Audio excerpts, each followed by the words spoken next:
So we're standing then in the green velvet bedroom, and this is on the top floor of Hardwick Hall, and the person who built Hardwick was Bess, and this is back in the 1500s. It was built between 1590 and 1597, and she lived here until she died, because she was an elderly lady when she built it.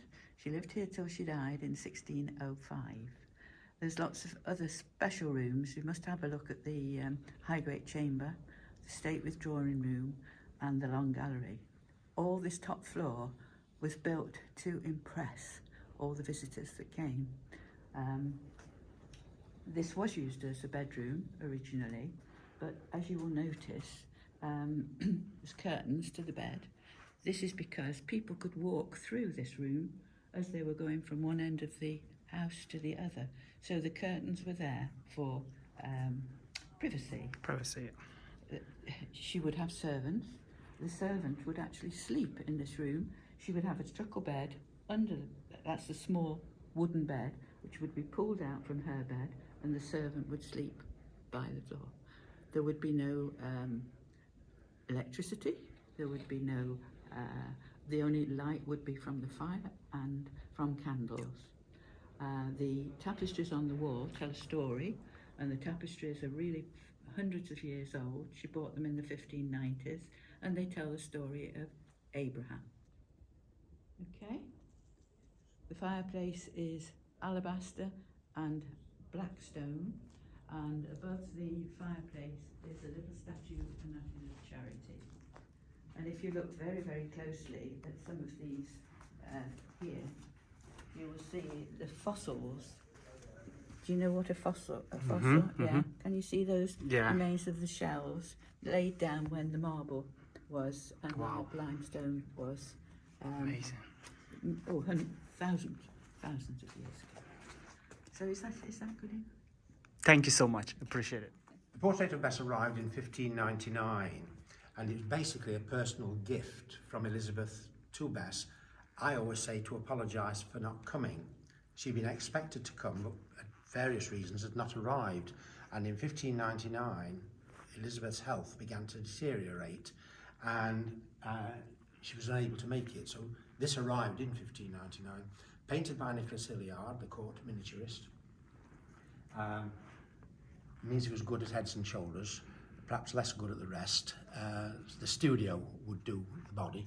And it rather shows because the perspective is a little bit out of kilter. Doesn't quite fit. We know that when Bess went to London in 1592 to 93 and told the Queen she was building Hardwick, over that winter her New Year's gift to Elizabeth was 27 yards of silk material. And David Starkey claims that this is the dress that was made from that material to show Bess what the Queen had done with her present. And if that story is true, and I've no reason to doubt it, it shows the really close connection there was between Elizabeth and Bess. She would not have seen it like that because all the symbols on the dress were hand painted. Bess simply gave plain silk as her New Year's gift to the Queen in 1592-93.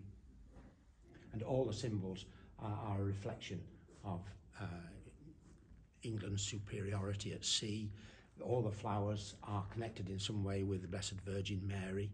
The kingfisher, for example, is representing the halcyon days, the perfect days, as a result of Elizabeth's good government. The sea creatures show mastery of the sea after the defeat of the Spaniards in the Armada in 1588. The pearls, the three pearls at the end of the lanyard, just there, were reputedly lost by King Charles at the Battle of Naseby. But that single pearl there, at the end of the pearl necklace, and the earrings there, and the other one you can't see, they are in the state crown, the crown of St Edward, I think it is. And the pearl necklace itself actually belonged to Mary Queen of Scots.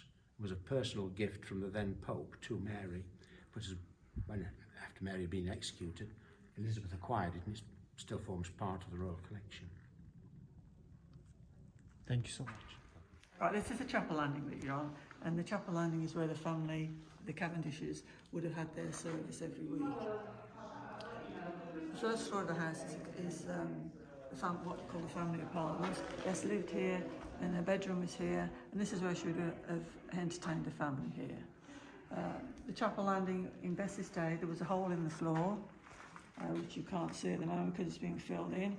And the lower class servants would have been downstairs in the chapel where the pulpit would have been, and the upper class servants would have been around here. And Bess could have looked down. If anybody was messing about, she could point the finger at them.